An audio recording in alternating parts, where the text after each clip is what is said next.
Good morning, councillors, and welcome to the Planning, Economic Development and Environment Committee meeting of the 5th of September. Let me begin by acknowledging the traditional owners of the land on which we meet and their elders past, present and emerging. I've received leave of absence requests from Councillor Karansky and Councillor Bennon. Can I please have someone remove that we accept that leave of absence? Thank you, Councillor Hall. Can I have a seconder for that?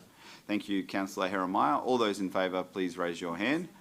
That has been carried unanimously. Councillor Bradley has indicated that she's running a few minutes late, but I have not heard from Councillor Power or Russell. We'll get stuck straight into general business for the two managers who are too busy to give us reports. Michael, do you have any general business for us? No, I don't. Councillors, do you have any general business for the Health, Environment and Waste Manager? Yes, Councillor Lane. Michael, once again, it's curbside collection in my division, and apart from all of the wonderful material that was put out prior to curbside collection, people continue to ignore the rules for it. I stopped and had a chat with some of the collectors the other day and, said thanks for doing a great job. Overwhelmingly, a lot of people do the right thing, but there are a substantial number of people that don't. And it's for them that, I just want to say shame on you. Shame on you. Thank you, Councillor Lane. Any other councillors have any general business for Michael? No? Thank you, Michael. You are free to go. Stephen Ball is the Manager of Development Assessment Branch. Stephen, do you have any general business for us? Through the Chair, no I don't. Thank you, Stephen. Councillors, do you have any general business for Stephen? Anyone at all? Oh, Councillor Lane, yes. Thank you very much. Stephen, your team has been working with a number of complainants from Underwood about the alien night markets and the ongoing issues surrounding noise emanating from that property. I'm just wondering whether or not you can pass along my thanks to the team. They're very proactive and they're doing a great job. Unfortunately, we're not getting quite the outcomes that we want just yet. But I want to say thanks very much for their efforts, and hopefully it continues and we get it sorted soon. So thank you. Thank you. Oh, sorry. Through the Chair, yes I will. Thank you. Thank you, Stephen. Any further general business? There being none, I release you. Thank you very much. Councillors, before we move into the reports for today, do any councillors have any conflicts of interest they'd like to declare? No? Excellent. Then we'll move on to item 5.1, which is the draft South East Queensland Regional Plan Shaping SEQ Review submission. I invite Dave Radich to know. I invite Christian Parks, the Program Leader for City Planning, to speak to his report. Thank you, Mr Chair. Good morning, councillors. The State Government have released an update to the Regional Plan for consultation. Due to this short consultation window, it wasn't actually possible to include the final submission on this agenda. We're still writing it. However, the report talks to the key changes and the likely content of that submission. The report's in two parts. On page 2 of the report, which is page 5 of the agenda, is a recap of the concerns that councillors raised previously with the state around things such as the urban footprint, the balance between infill and expansion areas, as well as infrastructure charges. So reading through the update from the state government, it's apparent that population growth and housing supply, housing choice are really driving this review. Some of the concerns that we intend to raise with the state include the actual population growth that the state are projecting will occur across SEQ and will fall within Logan. Logan and other councils would like an opportunity to review the model that the state have used to come up with those projections. It's a relatively new model, so that those numbers can be validated. Those numbers are quite high. You can see on page 5 of the report there's a graph. And this graph speaks to this. It shows that the targets which the state government are seeking to impose on Logan would require us to maintain our highest ever growth rate over that 25-year lifetime out to 2046. So that's really, as I said, that's the driving force behind the update of the regional plan, and a lot of where our concerns will come from is whether we can achieve those figures and whether we'll have the infrastructure in place to support it, which needs state support. And drilling down from that population figures, there's also a lot of discussion in the report around the population split, the housing types. There is a desire to move towards infill development, but also there's a lot of discussion there around the diversity and the actual makeup of those dwellings when they get built. So that's new territory for the state government. And unfortunately, in my mind, there's a lack of detail of how they're going to be achieved from an implementation perspective. So a key part of the concerns that we'll raise whilst we support infill development, we'd like to know more around some of these targets and the diversity targets in particular. It also cuts into areas such as social housing and affordable housing. So really want to understand what that means for council, and equally what happens for those councils that aren't able to meet those targets against the time frame of that regional plan. And flowing on from that, we think it's important that there's recognition that planning and local governments can only do so much in this space. You know, we can free up things such as planning, provide certainty. Stephen Ball can have very efficient DA processes. But there's a whole lot of economic factors out there and a labour force that really needs to be available to achieve those growth targets across the region, particularly when you sit that across something as significant as the Olympics. So there's a lot of stuff which will go in our submission. We're in the throes of drafting that currently. It's due to the state government on the 9th of October. We're happy to work with the Mayor's office when that is finalised as a first draft so that it can be circulated to all the councillors for comment. Thank you. Happy to take questions. Thank you, Christian. I have a question from Councillor Lane. Thanks very much to you, Mr Chair. Christian, there's a couple of things that I wanted to know. I know that domestic violence shelters and things like that are exempted from all of the planning scheme regulations. The state government's overridden that. I know that there's a push for us to accept more people and build more blocks in Logan, and we are carrying the weight of the southeast corner on our shoulders for sure.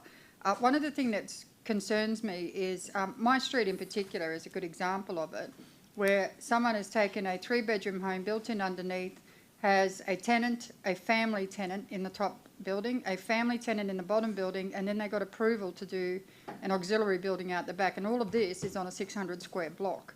So when we talk about infill and the impact on the community, it's quite significant. Can you speak to what this push potentially could do in terms of, I suppose, the social outcomes in our community? I'll certainly speak to it in part. I'd be speculating to talk to all of those potential social impacts. But I think the way it's going to play out is, and I don't know whether the new scheme is good timing or bad timing, I think it's probably good timing. So we're going to submit that to the state in about a week's time. So as part of that, we're going to be documenting a lot of what we're doing and how it sits against the new planning scheme, because we think that we've got some infill areas identified which can achieve those targets of the state government. But where I think some of that detail is lacking is around some of those diversity targets that the state have mentioned. So it's going to be very interesting to see what the state come back with as part of their state interest review, because I think they may push us in slightly different directions or perhaps even in more intense areas across the city. We don't know that yet. We've sought meetings with the state and we've had one, but we don't have clarity of that, and I think that will actually play out through that review of the Logan Plan 2025. Thanks. And just a second question. When we do this submission, do we actually put the cost to council in terms of social infrastructure that we have to put in? So it's not just about the pipes and the roads, it's about the social infrastructure, the libraries, the community centres, the football fields and what have you. Is that included as part of our submission and the cost, overall to us to meet these targets? Yeah, it is. So broadly, I think that's one of the angles that we need to push with this, is that it's all well and good to ask councils and Logan to provide dwellings, but what is the state doing in terms of infrastructure, hard and soft infrastructure? That needs to be spread across the regions, particularly those areas which are high growth, to support that growth. So I think that's really important. Thank you, Councillor Lane. Councillor Wilcox. Thank you. Councillor Lane brought up something that I've been talking to you both about, with the infill not being appropriate, whereas out in the west, out in my area, I have certain blocks of land that are appropriate, and they would love to be able to subdivide and be able to actually support those families to move out there because they can do it in a sustainable way, they can do it in an affordable way, but they're just not allowed to actually subdivide those blocks and that sort of thing. They don't all need connections to water and sewerage. They can have full tank water, they can have full septic on their blocks and stuff like that. So thank you for coming in and chatting with me, and thank you for adding that into the submissions, my thoughts and that sort of thing. And I really liked reading the SEQ update with the PDA areas and what you said on that, and the financial sustainability, and yeah, I thought it was well written what's in here, so I'm looking forward to seeing the submission and incorporating those thoughts for the residents out where I am on appropriate blocks that could subdivide. And I'm not talking subdivision into 400 or 500 square blocks, but they're on acres and above, an acre and above, and they want to be able to, you know, cut it in half and give half to a child, which, you know, I would have loved to have done back in the day, but thank you. Thank you, Councillor Wilcox. Are there any further questions for Christian? There being none, councillors, you have a recommendation on the board. Do I have someone who would like to move that recommendation? Thank you, Councillor Murphy. Would someone like to second it? Thank you, Councillor Hall. All those in favour, please raise your hand. That has been carried with the exception of Councillor Russell, who's just sitting down. 5.1. There we go. That has been carried unanimously. Thank you, councillors. We'll now move on to item 5.2, which is the Economic Development Strategy's annual report for 2022-2023. This is a public report with a confidential attachment. So would councillors like to go into confidential to discuss the attachment, or are you happy just to discuss the public elements of the report? Please indicate if you'd like to go into confidential. No? Excellent. Then I'll hand over to David Radich to speak to the public elements of this report. Thank you, David. Through the Chair. So it's a good time to be in economic development in Logan. So this year we hit a $15 billion GDP for the entire city. So that's how much our city contributes towards the general wealth of southeast Queensland. And just to put it in perspective, Ipswich hit $12 billion this year. So we are $3 billion ahead of them. I'll hand over to Sophie. Her team's been doing some fantastic work, and she'll go through some of the KPIs that we've achieved. Thank you, and through the Chair, thank you for the opportunity to present the Economic Development Strategy's annual report, which highlights the activities that have been undertaken in the last financial year to deliver on a number of the strategies that have been endorsed by Council. Delivering economic development is a collaborative effort among a number of branches who strive to achieve a better outcome for the city, its residents and visitors. The outcomes help attract new businesses into the city, builds capacity for existing businesses and develops new infrastructure that delivers and activates vibrant centres. All of these activities are undertaken to create more job opportunities for our residents, which in turn strengthens our communities and city pride. The big ticket items for us in terms of achievements for the year are the confirmation of the indoor venue that's being built as a legacy for the 2032 Olympic and Paralympic Games, and the endorsement of the urban design framework, the nighttime economy strategy, the 2032 legacy roadmap and the new destination management plan. In addition, we've also engaged with hundreds of Logan businesses. We've delivered 24 workshops and arranged or collaborated with partners to deliver over 40 business events. We continue to support the Chambers of Commerce and local networking events and ran a programme of events during May for the Queensland Small Business Month. We achieved an attraction of $266 million worth of capital investment in the city, creating 438 new jobs and retaining 66. These were made up of 11 projects from a range of industries, including warehousing, mobility scooters, expansion of the drone delivery service, health and medical, and creative and performing arts. The Investment Attraction Incentive Fund was allocated to 5 businesses, creating and retaining 139 full-time equivalents and attracting over $28 million of capital investment. We've achieved significant investment in the health and medical sector, including the Brisbane South Private Hospital in Springwood and the UQ Healthcare GP Clinic and private public partnership urgent care facility that's set to be completed in 2024 in Meadowbrook. The Mayor's Local Jobs and Skills Task Force worked with over 100 businesses and placed 213 people into employment. 58 of those were youth.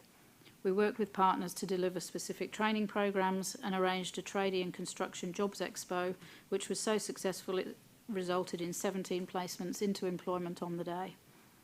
Off the back of this, we've expanded this event this year to include manufacturing, which is being held next week at Logan Metro. Other industry-specific expos and education programs include health, electrotechnology, hospitality, as well as the delivery of the Catapult program into 12 schools across the city. The urban design framework has informed the development of the Logan Plan 2025, updates to the city centre implementation plans and the draft place plan, which will be presented to council later in the year. The nighttime economy strategy has helped inform new policies and programs, including investment in this area being added to the eligibility for the Investment Attraction Incentive Fund and providing additional opportunities in key areas under the draft Logan Plan. Key activities under the Destination Management Plan include new investment in the city in tourism infrastructure, such as the Logan Village to Yarrabilba Rail Trail, indoor play centres and an expression of interest process to attract a tourism operation to Logan Gardens. Positioning the city as a sporting and cultural event destination to stimulate visitation and drive demand has placed us in a really good position to successfully activate the indoor venue as a 2032 legacy outcome. Tourism is identified as a key component of the roadmap, and this opportunity will also add further weight to the business case for short-term accommodation in the city. We've worked with existing tourism operators to increase their capability and to achieve Best of Queensland Experience accreditation, and we've continued to build awareness of the new Explore Logan brand through targeted digital marketing campaigns across the summer school holidays and Easter. This has resulted in a significant growth of followers on our social media platforms, reaching over 725,000 accounts in the 12 months, which is an increase of around 20%. Happy to answer any questions. Thank you. So if you have questions from Councillor Lane, Councillor Bradley and Mayor Power, I'll just remind councillors before you ask your questions that if you are speaking to the Investment Incentive Attraction Fund participants or funding amounts, that's the confidential part of the document, which we will have to go into confidential to discuss. Thank you, Councillor Lane. Awesome. So your team is smacking it out of the ballpark, like you're really just hitting it up, and I think that businesses are really grateful that you say just get on with doing what you're doing and let's see what we can do to assist. One of those big home runs was the flyer that's going out up the train line to support local businesses, saying Logan's just a train ride away, come see our markets. It benefits my area, it benefits Councillor Murphy's area, and certainly it allows people to actually know what's going on in Logan outside of the regular, let's just throw something up on a bus shelter. I'm very appreciative of that, and when that goes out, I'll be really excited. When it comes to the jobs, someone approached me the other day and I literally said, go have a chat to Paul. And Paul is an amazing asset to that team. In fact, he is just absolutely fabulous. We send him some really challenging cases and nothing is too hard, and it's very much appreciated. And a lot of people don't know Paul's name out in the public, but certainly I'd like to toot it here that he is a fantastic asset to your team. You guys listen to us when you come and you tell us about ideas that are happening in the community, and you listen to the feedback and you try and incorporate it. It's not always done, but you certainly do try, and it's very much appreciated. This report, absolute support at wholesale. Thank you, Councillor Lane, and I concur. Paul is a fabulous asset to the team, and we get lots of referrals from councillors, and yeah, we're grateful for those. Thank you. Thank you, Councillor Lane. Councillor Bradley. Thank you. Thank you through the chair. I'm very grateful for this report and information. I'm oblivious to a lot of this, and I know once upon a time we used to actually, I'm very conscious not to go into the confidential segment, but once upon a time we used to get email updates about the incentives, and if they were from your particular division. I haven't actually had them for a while, and I'm just curious if that's possible to happen rather than seeing it in a report. Also, Sophie, you mentioned about the Brisbane South Medical. Is that the same as the Springwood Health Hub? Through the chair, yes, that's the same. Okay, thank you. We can certainly have a look at the allocation of the incentive fund and send around some confidential information around who's received that. Through the chair, I might just get a little bit of clarification on that. Are you talking about the incentive attraction fund or the facade improvement fund? Okay, because I don't. The incentive. I don't think we've ever circulated those. Pretty sure last term, yes, definitely. Because I remember being on the group. Oh, that's right. You were on the panel, Councillor Yeah, Bradley. but I think also it was shared with other councillors as well. Okay, we'll follow that up. All good. Thank you, Councillor Bradley. Mayor Power, then Councillor Wilcox. Thank you, through the chair. Mr Director, the investment, I'm not referring, I know it's a confidential report, okay? Mine is a very open question. In regard to the investment attraction, these businesses are outside of Logan wanting to come in. So where is the first point of call, just for clarification? So investment attraction fund is available for those businesses who wish to relocate to Logan. Where is the first point of call? Economic development section? Yeah, yes, through the chair, Mr Mayor, the first port of call is the team. The fund serves actually a couple of purposes. So we have attracted businesses that are new to Logan, and we have also used the fund to retain businesses in Logan who want to grow and are at risk of leaving Logan as well. So there's two purposes to the fund. That would be that they're, when you say growing, they're relocating to another site.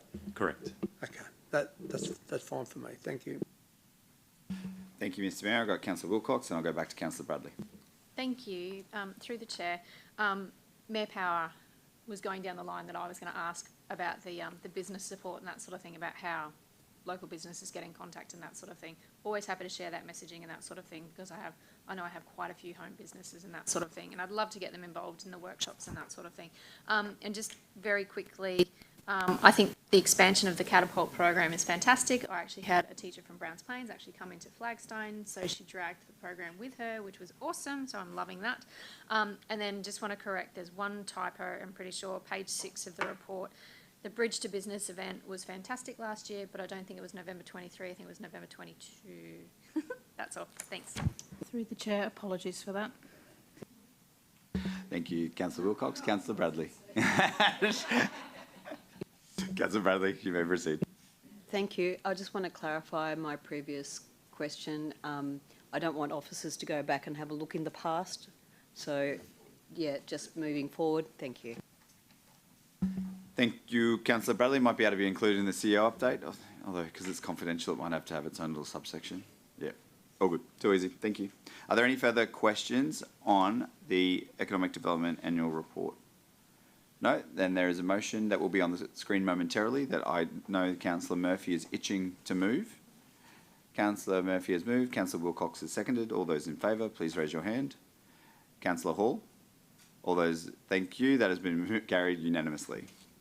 Councillors, we'll now move on to item 5.3, which is the infrastructure delivery outside the priority infrastructure area report. This is a confidential report. Would any councillors like to go into confidential to discuss this report? Thank you, Mayor Power. Mayor Power has moved us into confidential. Would someone like to second that motion? Thank you, Councillor Lane. We will now move into confidential as this matter relates to a budget issue. Is that correct, Dave? Just trying to find it. That's correct. Yeah, as this matter refers to council's budget, we'll now move into confidential session. Although once we've moved it, all those in favour, please raise your hand. That has been carried unanimously. Thank you, councillors. We'll now move into close.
and wait for the video recording to recommence.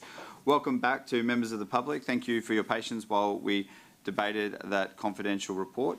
Councillors, I have a recommendation on the screen. Would someone like to move that recommendation, please? Thank you, Mr. Mayor. Would someone like to second that recommendation? Thank you, Councillor Bradley. All those in favour, please raise your hand. That has been carried unanimously. Thank you very much, councillors. Councillors, that brings us to the end of the agenda. Does anyone have any general business for the Economic Development Manager?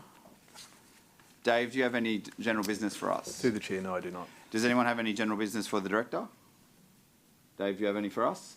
No? Excellent. Thank you very much, councillors. I declare the meeting closed at 9:39. The City Infrastructure Committee meeting will begin in 10 minutes at 9:49. Thank you.